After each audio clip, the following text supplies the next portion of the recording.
My personal experience at the university has been horrendous. There actually is all kinds of harassment and intimidation happening toward Jewish students. Do you feel safe on campus as a Zionist student? Oh no, not at all. I don't even really talk about it. Someone pulled my bag and my hood and said to me, "You dirty Jew, it's too bad Hitler didn't finish you guys off when he tried." That was the scariest experience ever, and that's what made it so real to me that anti-Zionism is anti-Semitism, because in that moment I felt so unsafe because I knew that all those people were so against my existence. My name is Rebecca, and I'm the Director of Campus Programming for Students Supporting Israel. We're out here in Canada, going across the country to hear what it is like to be a pro-Israel student right now on college campuses in Canada. We're going to hear stories of anti-Semitism, anti-Zionism, Hamas supporters, and what these students are experiencing right now. Let's see what happens. So a few weeks ago, anti-Zionist SPHR group and HIV group, along with other groups that are allies with them, decided to completely block the business building, which is called the Bronfman building, which is where I take my classes, because it is a building funded by a Jewish family and because that building offers courses at Hebrew University. Rhetoric they were using the whole day was absolutely vile. They were calling for intifada while also calling for a ceasefire, which makes no sense because they're completely contradictory to each other. They were saying resistance is justified again, like saying the same things that are written down in their imagery. They had blood libelous signs with donors, Jewish donors, and the president and chancellor of McGill and Concordia on stakes, on like wooden kind of stakes and panels, and they had draw their faces out, and they were saying like, oh, all these different things. It persisted all day too. It was blatantly anti-Semitic. There is no other way to put it. For them, for the Canadian government, it's normal, but for me, it's pure anti-Semitism. It's calling out Jews, it's making sure that they can't have a normal education, it's not opening a dialogue, it's not trying to criticize the Zionist government, it's just saying like, Jews, you're not welcome here, like, if you think Israel has a right to exist, you're not welcome on this campus, that's it. Being a pro-Israel student at the University of Calgary has been an enormous challenge. Jewish students, for the most part on campus, are terrified. So York has always been known to be the school filled with anti-Semitism, even before October 7th. But October 7th just ignited a whole new sort of fire. Anywhere I go, if the necklace is out, it's looks, dirty looks, and this complete disregard and trying to eye you down and get you to be scared of them as if they're going to do something. You can't really speak out in support of Israel on campus, and support for Palestine, I've seen, is very it calls for the destruction of Israel, and in arguments against Zionism too. It's like it feels like it is very much inciting violence and trying to inspire hatred on campus. We have an anti-Semitic mural in our student center, the building we're in now, with a Palestinian wearing keffiyeh with a rock. He's positioned like this, and then there's a rock in his hand looking at Israeli settlements, and that mural incites violence. It's walking around and seeing Palestinian flags and genocide on Israel and hate on Jews all around campus. This is just so crazy acts of violence we've noticed, and of course it's at a certain point like I'm not really feel safe leaving my car at one of the open parking spaces now. So October 11th we came back to campus to see Palestinian flags drawn on the rocks, and so we knew that it was going to be crazy, but we weren't going to back down, and so we created a table and talked about the hostages, in which we were swarmed by about 70 people in, I would say, 20-25 minutes. They're trying to corner us into the back of the wall, not let us talk to anyone. We thought maybe campus security would be worried about 80 people swarming 5. The challenge has been enormous because there is so little of us. I was tabling for Chabad one time, and a guy walked past the table and basically spat at us. Which was kind of insane. I'd never experienced that before in my life. And one guy actually yelled at me to go back to Poland. We cannot advocate here without getting swarmed by a group of people. Anywhere you go, you see keffiyehs. You try to avoid specific buildings because those are the buildings they're at.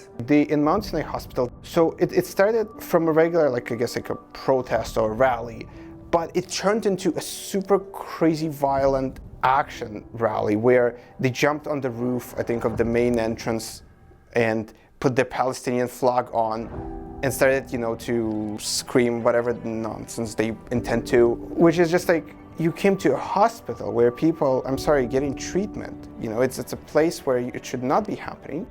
I don't know that I've spoken to any other Jewish student who said that they fully feel comfortable or even confident to be in a classroom. People feel much greater license here in order to express anti-Semitic viewpoints. After October 7th, what was very concerning was, instead of a focus being on the victims of the terrorist attack that occurred on October 7th, there seemed to be this shift and push for the Palestinian state to return. So there was this whole notion of the act being an act of resistance. It was very hard to be on campus and be present, walking around knowing that these students were saying how wonderful all of the things were that happened. And they were looking up at Hamas as freedom fighters. In non-Jewish spaces that I've been present in, I've never heard anyone be vocal or show any interest in supporting Israel. Where I've heard in classes, particularly in the English department, where professors are noted for biases against Jewish students, particularly those who are supportive of Israel. My involvement in SSI primarily began after October 7th, and it was in response to a lot of the misinformation as well as the intentional disinformation that I found, specifically happening at my university newspaper here at the university, The Gauntlet, which I had been writing for. And following October 7th, I attempted to write an opinion piece about what was happening in Israel and Palestine. And I was denied the opportunity to do so, eventually allowed to do it as a news piece under strict parameters of objectivity and neutral language, which I did.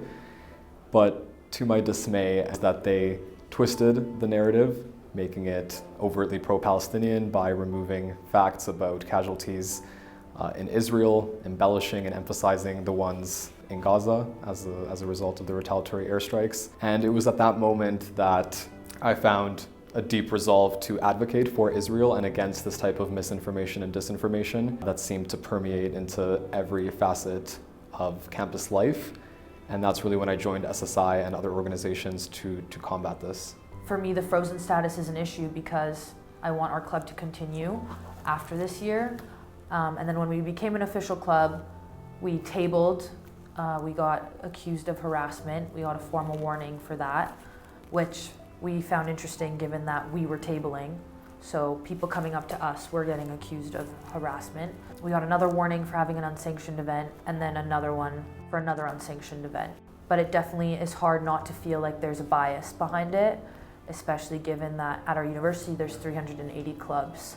And since November there's 16 new clubs, so it's kind of hard to understand why our club is getting directly accused of certain things or shut down. So it's definitely been a challenge, but that's why I think it's really important to be visible on campus and to show that no matter what they try and do, we'll be here.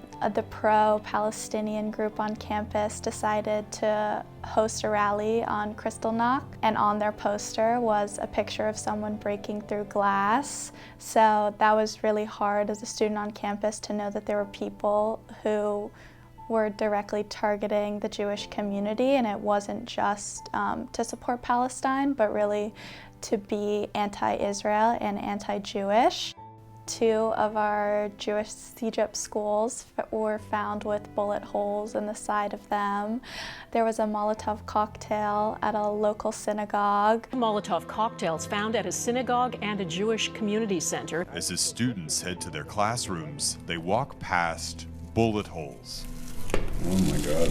Since October 7th, many pro-Palestinian rallies screaming intifada, intifada, not knowing what it means. Some of them know what it means, but most people are just drawn in from the crowd. Like, they just see it, it looks cool to them, it looks appealing to go protest and scream intifada.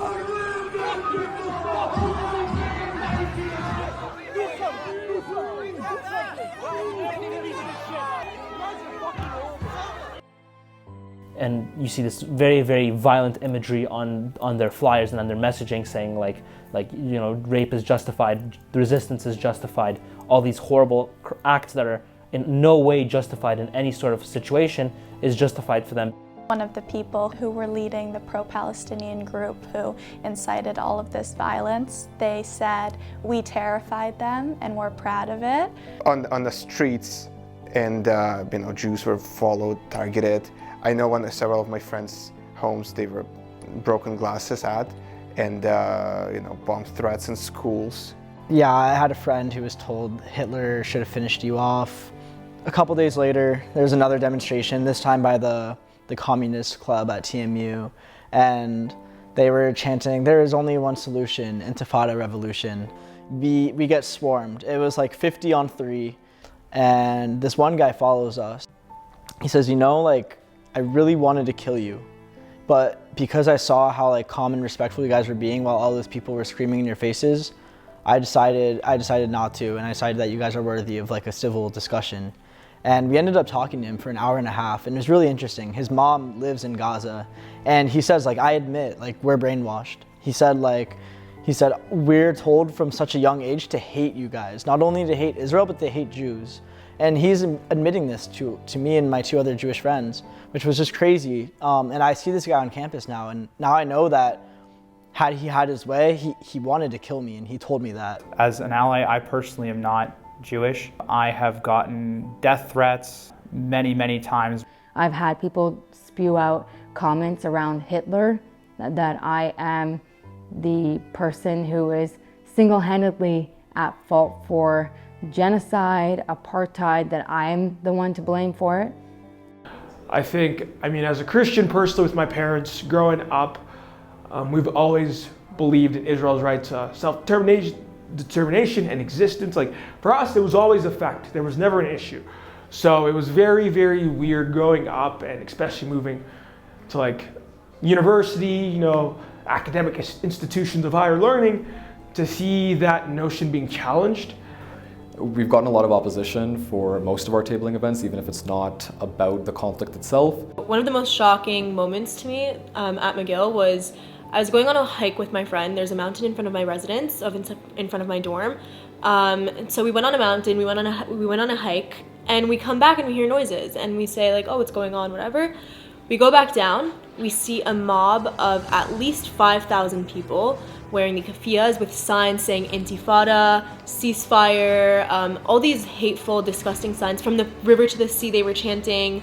And I had to cross the street, go through these people who, the only thing they want is they want me dead. I hid my necklace. And you know that if they knew you were Jewish, you're not safe in that situation. And so the fact that I had to go through these people who want me dead to get back to my own room on a day of Shabbat, where it's a day where I'm supposed to be at peace, a day where I'm supposed to be resting, is honestly disgusting. And as a first-year student, it's really scary because there's nowhere you can go. You're in your dorm and you have nowhere to go, especially on a day like Shabbat where you're not supposed to be going out, you're not supposed to be on the phone. It was really, that was the scariest experience ever, and that's what made it so real to me that anti-Zionism is anti-Semitism, because in that moment I felt so unsafe because I knew that all those people were so against my existence that I knew that something had to be done and that there had to be more of an Israel voice on campus.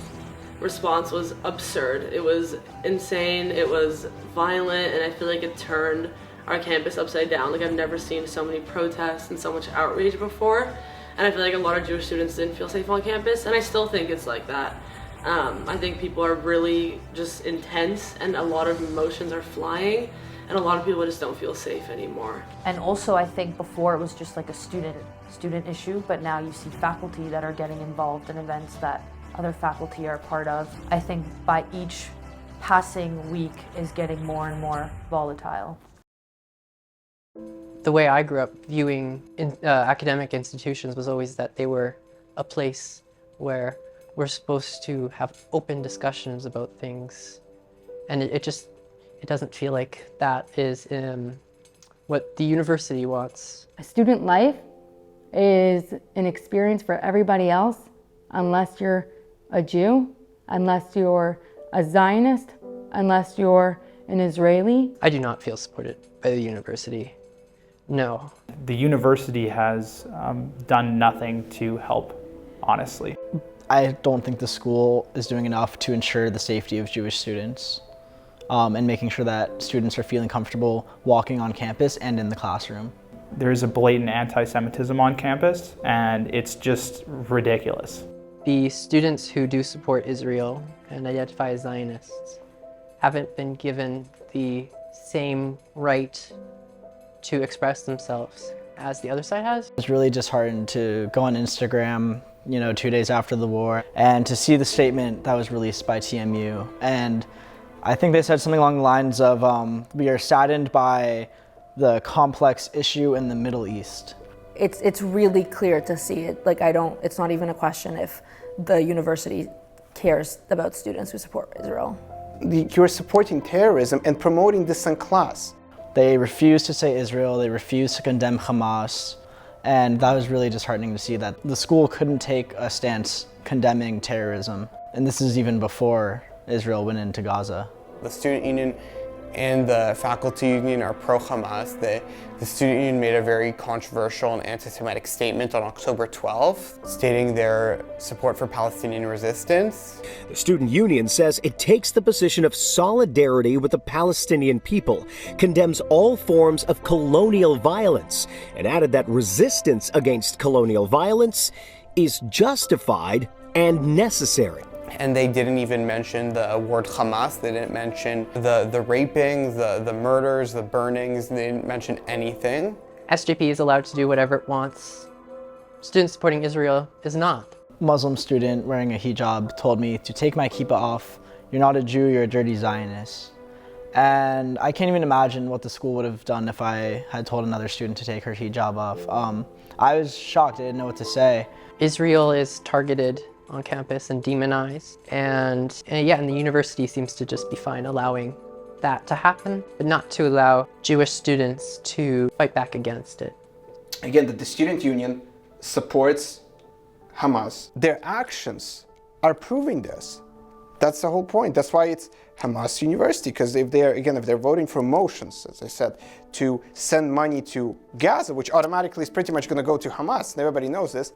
It's interesting to me that when the conversation pertains to other identities, such as being a woman, identifying within the queer community, that those conversations are allowed, but the only conversation that isn't allowed in my advocacy is my Jewish identity, is my pro-Israel advocacy and identity, and is my Zionism.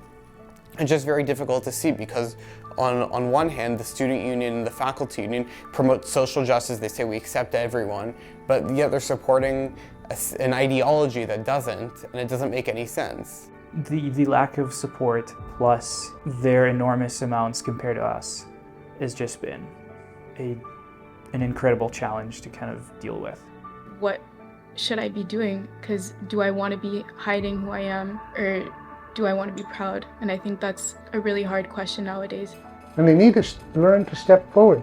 Unfortunately, Canadian students are, for lack of a better word, indoctrinated in this culture to sit back and let someone else do it. You have to be an activist. It doesn't help to, hide as a Jew. Those years are long gone. Those years came and went 75 years ago. And we have to be proud, and we have to use the rights that Canada gives us for freedom of expression. I feel like anti-Semitism is very widespread on campus. You can't really speak out in support of Israel. I think that on campus, a lot of students are scared to speak up because they feel like they are alone and they feel like they're the only ones with those views, especially pro-Zionist students. So there's not that many people speaking out about it. So we are a silent majority because once you actually start talking to Jews and you start talking to other people and allies, not just Jews, a lot of people on campus are pro-Israel. They just don't say it because they're scared. I do feel empowered though by SSI, not the university. No, definitely after October 7th, there was just some of the behavior I had seen, the things being said were just something I couldn't tolerate. And I just felt like, sure, maybe my GPA might not be it's great, but not as good as maybe if I wasn't as busy. But I think it was definitely worth it. A lot of the work we did this year was great. I wouldn't trade it for the world. I think people tend to forget, especially with how politicized things get with some of these issues on campus, that things happen to real people who had lives, people who had lives that are similar to the ones that we have. And I think seeing those personal anecdotes really helps people understand why they're fighting this fight and why it's the good fight. It is also a place that allows me as a student to advocate in a way that I want, if that makes sense. Because I think a lot of organizations can become very bureaucratic, but SSI really allows students to have their own voice and to pursue things in a way that fits their needs, fits their club's needs, fits their community. I've never really seen any other clubs do that. That's why I think SSI is very special. I love Israel. I feel this is not something that I can let go of. I need to stand with Israel even during these hard times, because there's allies that when it becomes inconvenient, it's easy for someone to leave as an ally, but I don't want to be seen as that. I want to be seen as a friend. I think it's really important to have our presence on campus, especially at TMU. It's important for there to be a student supporting Israel and a club with Zionists, Jewish and non-Jewish alike, to support Israel and have our voice heard. I would say SSI is very important, specifically because as Canadians, we need to have dialogue. We need to have these conversations. I think people are feeling very empowered recently. I think for the first couple weeks and months after the war, I think a lot of people were scared and hesitant to table or to go to events and to be outspokenly Zionist and Jewish, but I think that's over. This is the first year at McGill University that students are putting up publicly an Israeli flag at a table. The difference between the other Jewish clubs and SSI is most Jewish clubs don't want to associate themselves with the Israeli flag, but we do. So when I tabled a few weeks ago with another Jewish club, we had the Israeli flag out, and a former student came and walked by, and like you could see on his face how happy he was. He said, I am so grateful that you are doing this. When I was a student here, we never had this type of representation on campus. How did you feel, or what did you feel when you walked up and saw the SSI sign? I feel, it made me feel really safe, actually. We are the voice for all the people that are too scared to really express themselves, or that can't. I'm from Iran, and I was born there in Tehran, the capital city, and I lived there until I was 18, and I came to Canada when in 2018.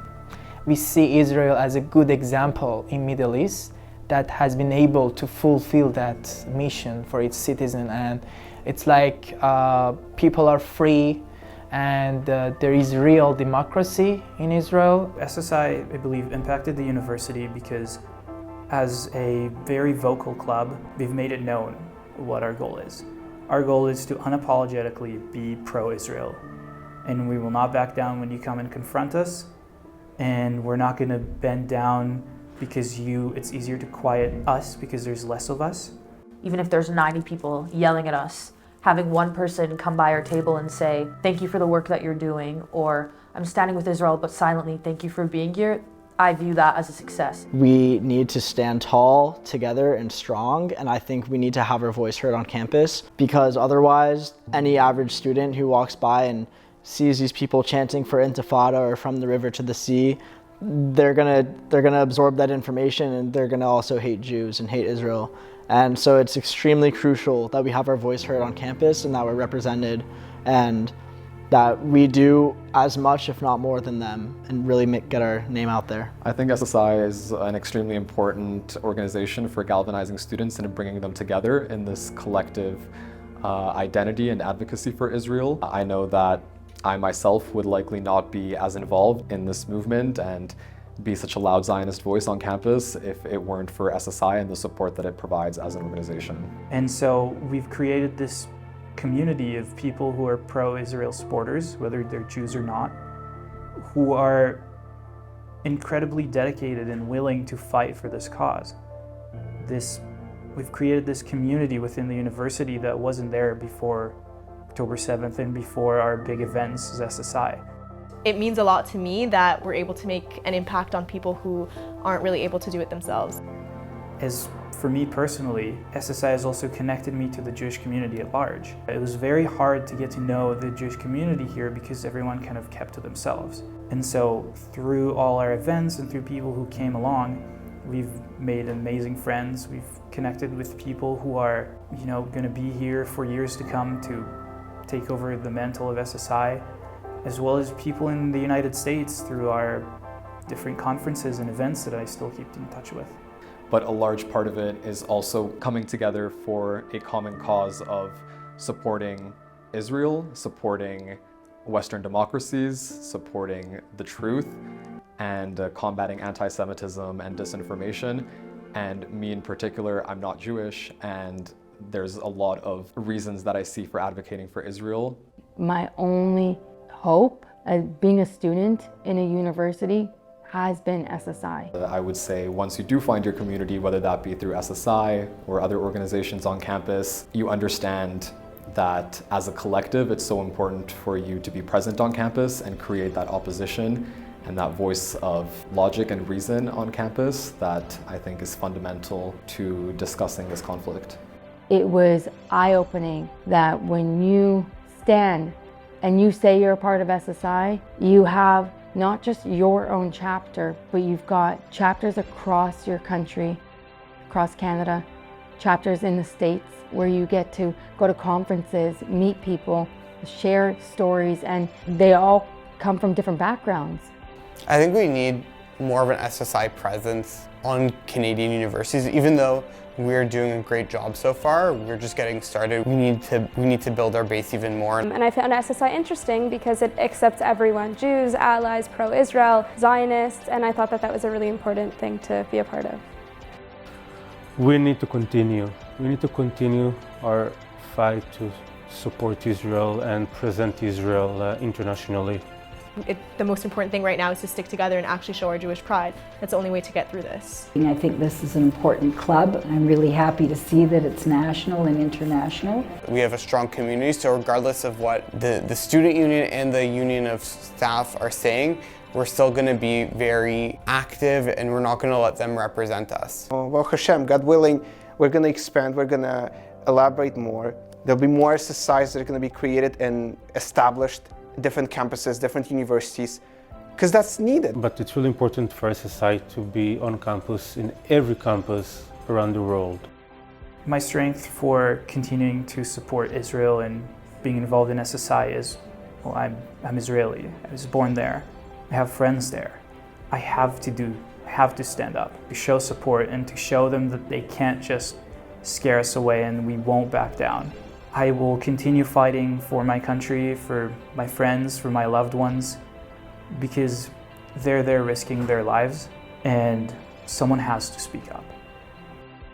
We just finished our SSI tour throughout Canada, and we've seen a lot here. We've seen a lot of anti-Semitism, a lot of administrations being against the students who are pro-Israel, failure to condemn the actions of Hamas on October 7th.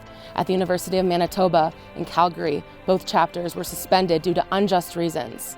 And at SSI, we will not let student unions stop us from our mission to be a clear and confident pro-Israel voice on college campuses and to support students in grassroots pro-Israel advocacy. In order to support our work, go to ssimovement.org/donate. I'm Yisrael Chai.